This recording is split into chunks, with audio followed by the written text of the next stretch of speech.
오늘 우리에게 주시는 하나님 말씀은 시편 73편입니다. 구약성경 855페이지 시편 73편 16절에서 23절 855페이지 16절에서 23절 교독해 보겠습니다. 내가 어쩌면 이를 알까 하여 생각한 즉 그것이 내게 심한 고통이 되었더니 하나님의 성소에 들어갈 때야 그들의 종말을 내가 깨달았나이다.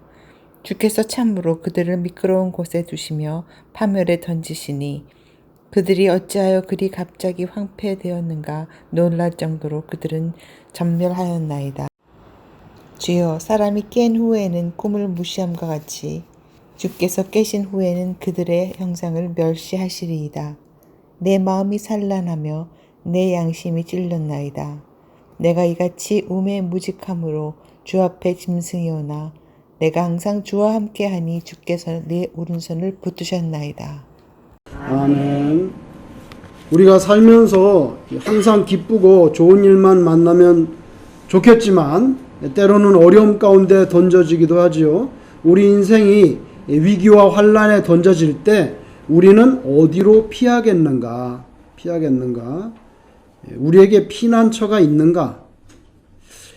돈이 우리의 피난처가 되겠는가?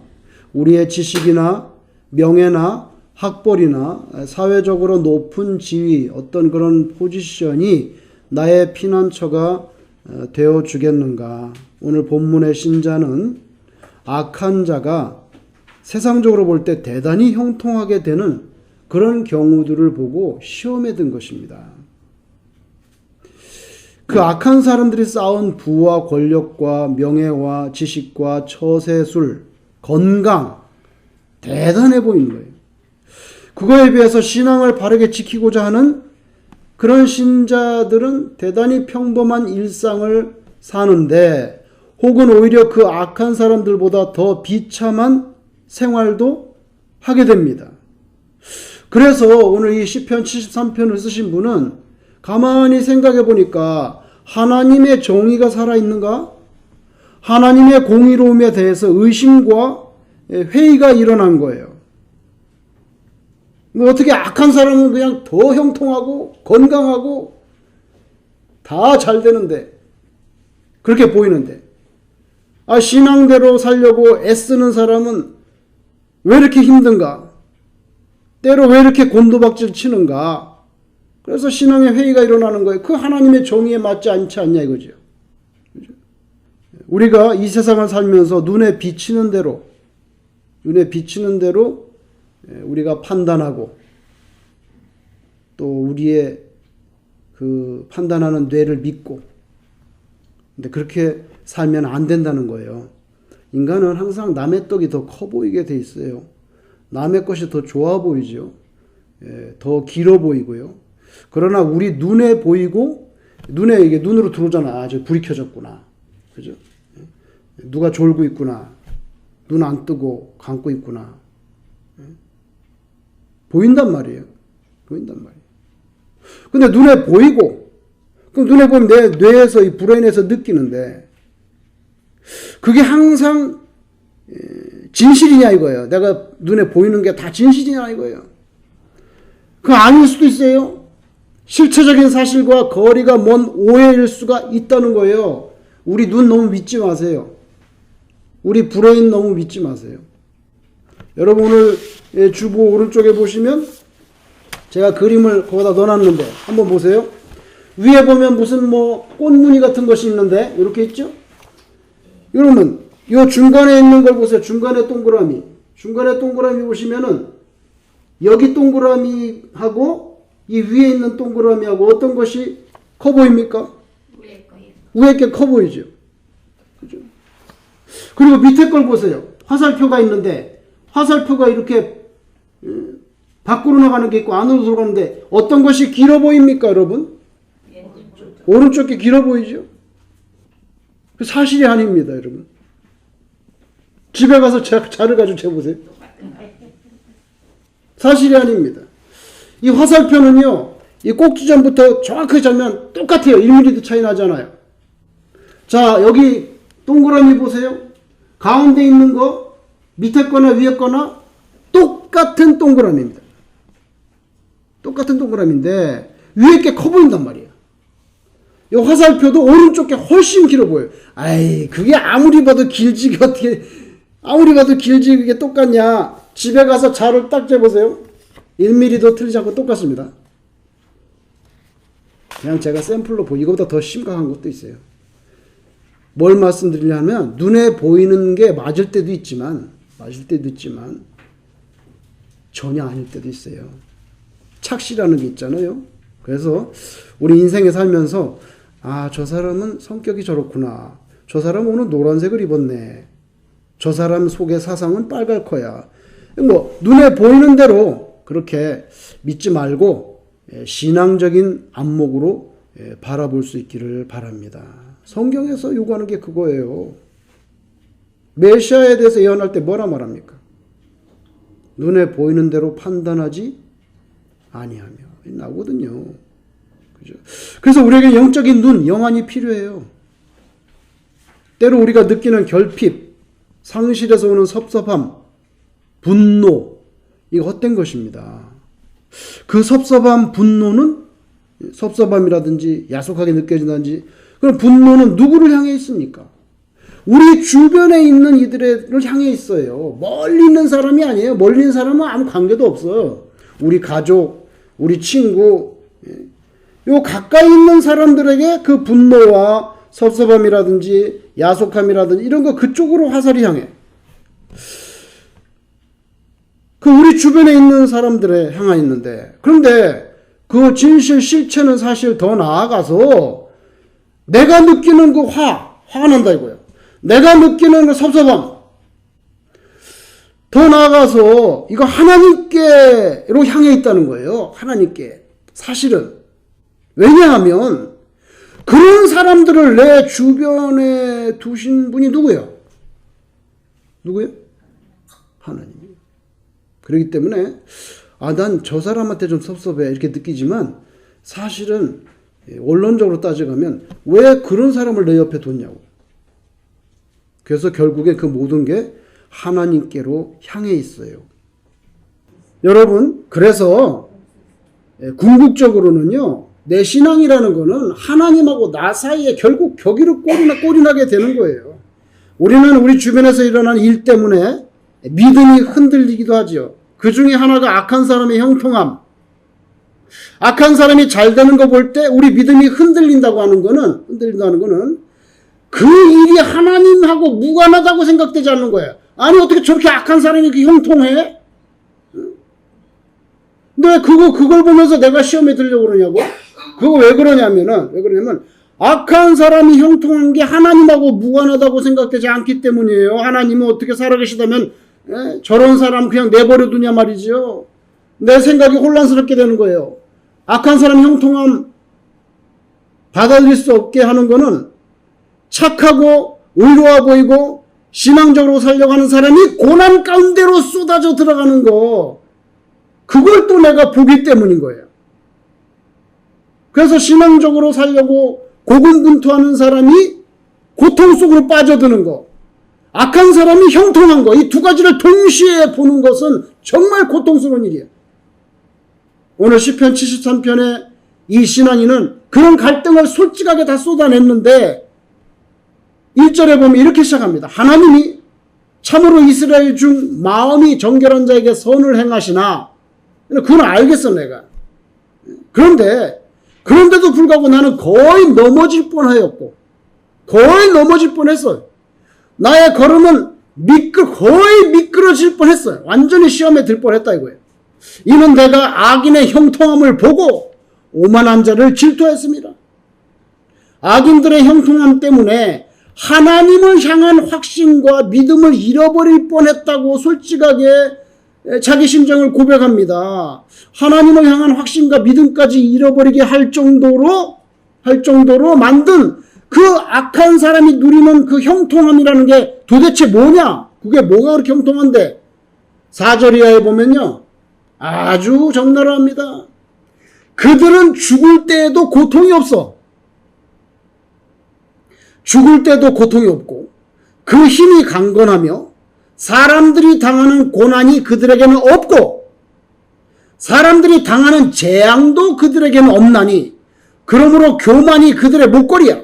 교만이 그들의 목걸이고 강포가 그들의 옷이라는 거예요. 이렇게 산이 시험에 안 들게 생겼냐 이 말입니다. 마침내 이런 모습을 보는 주의 백성들이 시험에 드는 거예요. 마음이 흔들리기 시작하는데 13절에 이르면 오늘 시편 73편을 쓰신 이분도 시험에 들어요.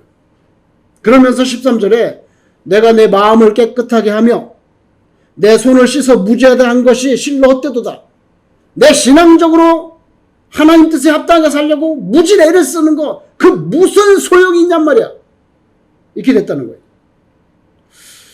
그래서 이런 신앙의 흔들림 속에서 그래도 한번 왜 그럴까 뜻이 있겠지 문제를 풀어보려고 애를 써봅니다. 많은 갈등 속에서 고민하기 시작합니다.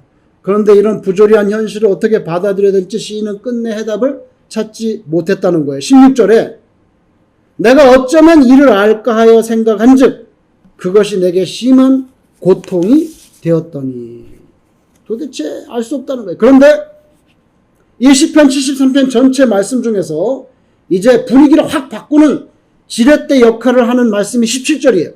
그게 뭡니까? 하나님의 성소에 들어갈 때야 그들의 종말을 내가 깨달았나이다. 아무리 이게 왜 세상이 이렇게 돌아가지? 왜 악한 사람은 형통하고 신자들은 왜 비참해지고 고통 속에 빠지지? 아무리 생각하고 갈등하고 범민해도 해답이 없었는데 하나님의 성소에 딱 들어가서 깨달았다는 거예요. 악한 자의 종말이 다가온다는 거. 여러분 이거 보세요. 어떻게 깨달았는가? 자신의 노력, 지식, 사람을 통해서 아닙니다. 자기를 괴롭혀왔던 삶의 문제, 하나님을 향한 확신마저도 무너뜨리고 자신의 믿음을 초라하게 만들었던 그런 문제들에 대한 대답은 하나님의 성소에 들어가서야 자기가 해답을 얻을 수 있었다는 게 오늘 이 시편 기자의 고백이에요. 그래서 성소에서 깨닫고 나니까 그동안은 자기가 그렇게 괴로워했던 자기 자신이 얼마나 무지했는지를 비로소 알게 됐는데 22절에 보면요. 22절 이렇게 번역할 수 있어요. 이렇게 나는 우둔하여 아무것도 몰랐습니다. 나는 다만 주님 앞에 있는 한 마리 짐승이었습니다. 여러분 사람과 짐승의 차이가 뭔지 아세요? 깨달음이 있느냐 없느냐 하는 것입니다. 짐승은 깨달음이 없다는 거예요. 사람은 깨달음이 있다는 거죠. 그래서 22절에 내가 생각해보니 나 하나님 앞에서 완전 짐승이었네요. 뭡니까? 깨달음이 없었다는 거예요. 그래서 자기 자신을 가리켜서 한 마리 우둔한 짐승이었다고 말할 만큼 자기의 부족함을 절감합니다. 이사야 선지자가 하나님이 말씀하시는 것을 대변하는데 이사야 55장 8절 9절에 이는 내 생각이 너희의 생각과 다르며 내 길은 너희의 길과 다름이니라. 하나님 이쪽 길로 가야 되는 건 맞죠? 아무리 생각해봐도 그쪽이 맞는데요.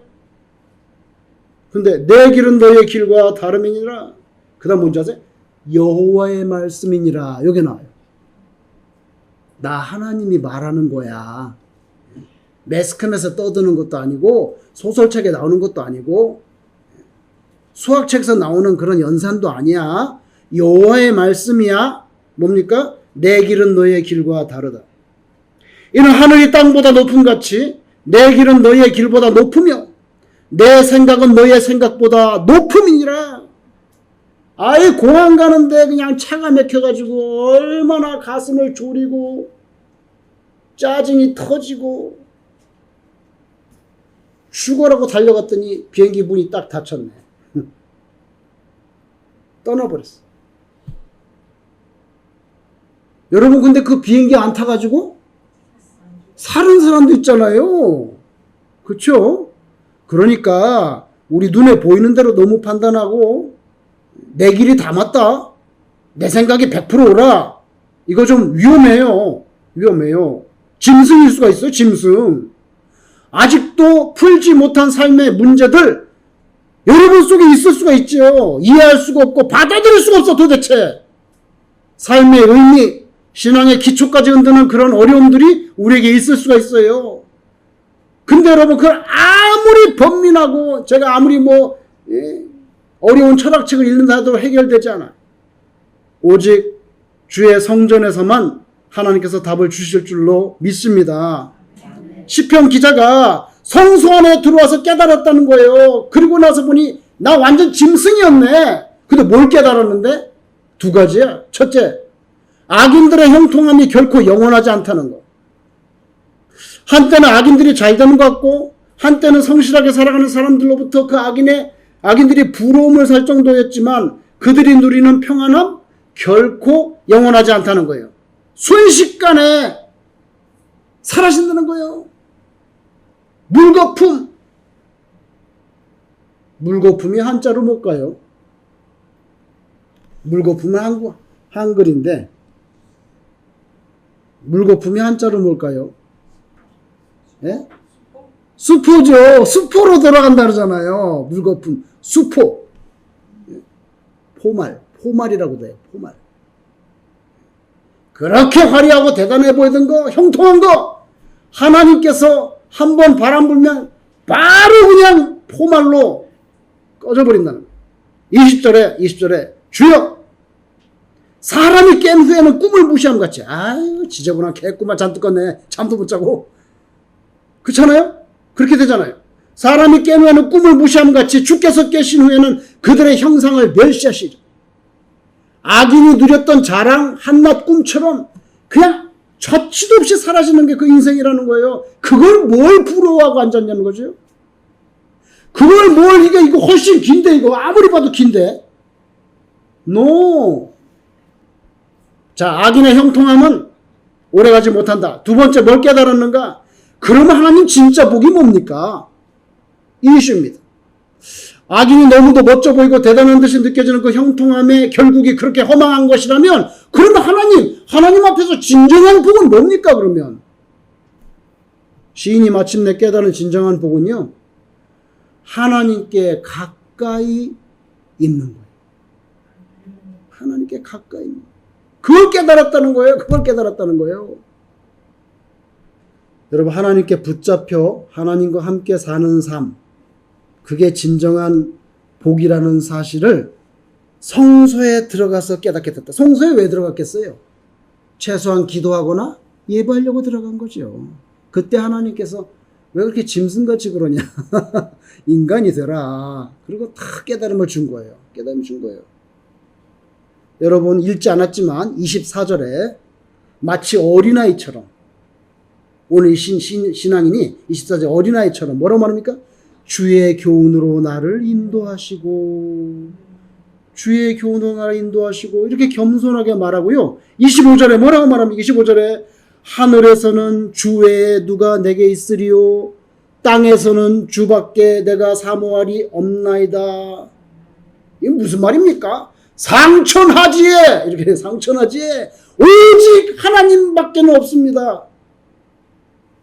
마르틴 루터가 자기가 성경을 번역했거든. 독일어로. 마르틴 루터가 이 25절을 어떻게 번역한 줄 아세요? 제가 그대로 한글로 하면 잘 보세요. 25절을 어떻게 번역했냐? 내가 주와 함께하는 동안은 나는 하늘에서든 땅에서든 다른 어떤 것도 바라지 아니하나이다. 이렇게 번역을 했어요. 하나님과 함께하는 것만이 내가 내 삶 속에서 찾을 수 있고 누릴 수 있는 유일한 복이고 기쁨이다. 알았다는 거예요. 신앙이 이 정도 되면 참 훌륭한 신앙이지. 하나님 나 아무것도 바라는 거 없습니다. 사실은 내가 솔직히 말해서 아무것도 바라는 거 없고 그냥 하나님 옆에 가까이서 그냥 살다가 오라 할 때 가는 거 그거밖에 없습니다. 그러면 정말 그거 진짜 초월의 경지에 오른 게 아니겠는가. 오늘 이 신앙인의 고백은요 28절에서 절정을 이룹니다. 28절에 뭐라 말합니까? 하나님께 가까이함이 내게 복이라. 내가 주 여호와를 나의 피난처로 삼아 주의 모든 행적을 전파하리이다. 여러분, 주의 모든 행적이라는 행적은 뭐냐면요, 하나님께서 이루신 일들을 말하는 거예요. 하나님, 나는 하나님께서 이루신 그 역사들, 그 일들을 내가 아는 대로 다 전파하겠습니다. 여러분, 일기가 불순해가지고 막 비바람이 몰아치고 안개가 막 너무 껴가지고 앞을 볼 수가 없다든지, 아니면 캄캄한 저녁에 시간, 그럴 때 비행기 조종사들은 어떻게 비행기를 갖다가 조종할까요? 캄캄한 밤에도 오르락내리락 해야 되잖아요. 그죠? 폭풍 속에서도 너무 구름이 껴가지고 올라갈 때, 내려갈 때 아무것도 안 보여. 그럴 때 어떻게 조종사는요, 안전하게 오르락내리락 하냐 말이지요. ATC라는 게 있어요. ATC. ATC는 무슨 약자냐면, Air Traffic Control이에요. 간단히 말해서. Air Traffic Control. 우리가 여러분 잘 아는 지상 관제탑이에요. 거기를 레이더를 딱 보고 있거든, 레이더. 그러면 구름이, 야, 지금 엄청난 구름이 네 옆에 있다. 야, 오른쪽에서, 우측 몇 도에서 다른 비행기가 접근하고 있다. 조종사는 아무것도 안 보여요.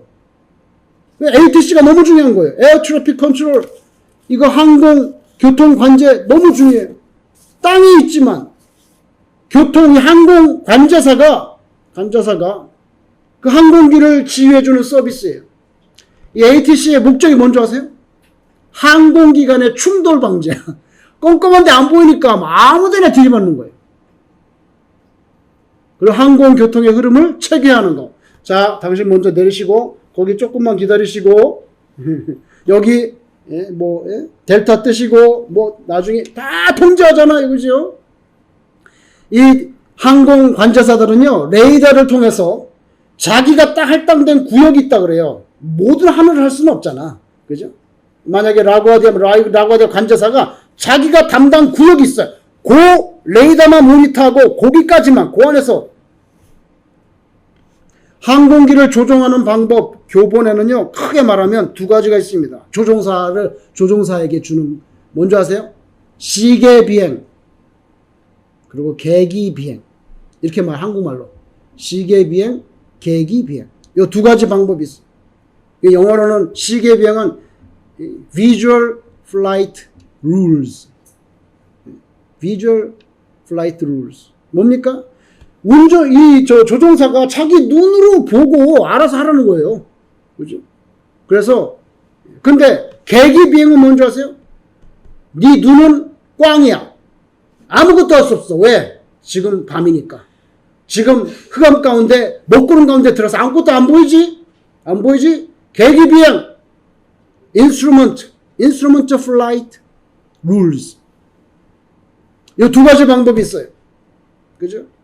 이거 밟을 때, 폭풍 없을 때, 이렇게 산이 있네. 산이 있으면 이렇게 피해가면 되고. 그렇지만 여러분, 캄캄할 때나, 아주 그냥 악천후 가운데 빠지면은 아무것도 보이지 않는단 말이야. 아무것도. 정말 아무것도 안 보여요. 근데 그때 제일 위험하다 그래요. 왜 그러냐면, 자기 생각에는 이게 왼쪽으로 좀 가고 있는 것 같은데, 이 계기판을 보면 똑바로 가는 걸로 돼 있다 이거예요. 분명히 이게 왼쪽으로 틀어진 것 같은데, 거기서 의심을 하면 그럼 다 죽는 거예요. 거기서 다 죽는 거예요. 네? 자기가 볼 때는 똑바로 가고 있는 것 같은데 계기판을 보니까 내려가고 있어. 아주 미미한 각도로 그럼 언젠가는 꽂히는 거 아니야, 땅에. 근데 아니야, 내가 볼 때는 분명히 똑바로. 이게 고장난 거 아니야? 이게 고장난 거 아니야? 거기 의심하면 이제 다 죽는 거예요. 다 죽는 거예요. 그래서 이 계기 비행은 지상 관제사의 지시에 따라서 고도, 속도, 방향, 이거 다 허락을 받고, 그리고 이제 관제탑에서 계기판을 보시오. 수평입니까? 각도가 방위가 어떻게 됩니까? 계기판을 보라고 계속 무전이 오는 거예요. 그래서 이 계기판은요, 비행기가 날고 있는 속도, 높이, 상승, 하강, 엔진 회전수, 비행기 전후 좌우 기울기까지 수십 개가 앞에 좌우에 빼곡히 있잖아요. 악천 후, 야간 비행, 이럴 때 가시거리가 전혀 없을 때 바로 계기 비행이 안전을 도모해 줍니다. 그럴 때는 계기판을 믿고 비행해야만 사는 거야. 그럼 죽어. 다 죽어. 그죠? 그래서 지상관제센터에서 무전 오는 거 다 듣고 들으면서 계기판 보고 아무것도 보이지 않아요. 아무것도 보이지 않지만 그냥 가는 거예요. 근데 그게 살 길이야. 내 삶은 너무 부조리한 것 같아. 말도 안 되는 삶을 살고 있어. 막 뒤엉켜 있네. 도저히 풀리지가 않을 것 같아. 무슨 이런 수수께끼가 있는가. 근데 여러분 분명한 게 있습니다. 그게 뭐냐면 하나님께로부터 분리된 삶은 결국에는 망한다는 거예요. 그거예요. 그리고 하나님과 함께하는 삶은 지금 아무리 고단한 것 같고 뭐 여러 가지 생각이 있어도 결국에는 축복으로 다 진다는 거예요. 바로 여러분의 인생이 비유하자면 악천후 속에 야간 비행처럼 오리무중이라고 생각할 때 제가 그냥 수십 년 전에 한번 차를 몰고 가는데 새벽인데 안개가 꼈는데 정말 여러분 1m가 아니라 그냥 30cm도 보이지 않아. 난 태어나서 그런 안개는 처음 봤어요. 그러니까 길을 가는데 30cm도 보이지 않으면 차를 스탑해야 돼. 안 그러면 죽어. 길이 어딘지 보이지도 않으니까 이쪽으로 가면 떨어질지. 그래가지고 차를 스탑했어요, 결국은. 그런데 해가 뜨면서 조금씩 거치는데 겨우 1m, 2m 보이는 거예요. 그래가지고 그걸 의지해가지고 거북이처럼 기어서 일단 로컬로 빠져야 되겠다, 나는. 안 그러면 죽겠다 싶어가지고 겁이 나더라고요. 그래서 로컬로 쫙 빠졌는데, 로컬로 동네로 들어갔는데, 이 동네가 영화의 한 장면처럼 완전히 무슨 폐허가 된 그런 동네로 들어갔어요. 사람이 한두 명 뜨문뜨문 다니는데 사람도 없어. 이거 무슨 완전히 영화야. 순간요, 그 두려움이 엄습하는데, 이거 이상한 동네인가 보다, 여기. 잘못하면 총 맞아 죽는 거 아니야? 그래가지고 그냥 도망친 적 있어요. 답답해. 누가 좀 알려줬으면 좋겠어. 최소한 여기 공장지대였는데, 여기 뭐 사람 떠났었다. 뭔가 말이 있어야지. 여러분, 비유하면, 악천후나 야간 비행처럼 오리무중 아무것도 보이지 않고 판단이 안 될 때, 그때는 더욱 이 지상의 항공교통관제사의 지시에 귀를 기울이고 절대 복종해야 돼. 내 느낌에 아니야, 이건 이쪽으로 간다. 그래? 가라 그러면. 그럼 죽는 거예요. 절대 복종이. 하나님은 우리의 안전을 위한 최고의 항공관제사시고 성경에 기록된 하나님의 말씀은요, 우리의 생명의 안전을 보장하는 절대 계기판인 줄로 믿습니다. 나의 판단, 내가 그래도 뭐 이 분야에 한 30년 일했는데, 이건 내가 못하는 거, 이건 잘 알아, 내가. 그건 잘 알아 하다가 죽을 사람이 죽을 뻔 했잖아, 사도행전에 보면. 그죠? 바울이 가지 말자 그랬지. 근데 선장이 간다 그랬지. 그래갖고 배 파손됐잖아요. 그죠? 내가 바울이시여, 당신보다는 내가 배 더 잘 알아. 여기 내가 얼마나 다녔는데.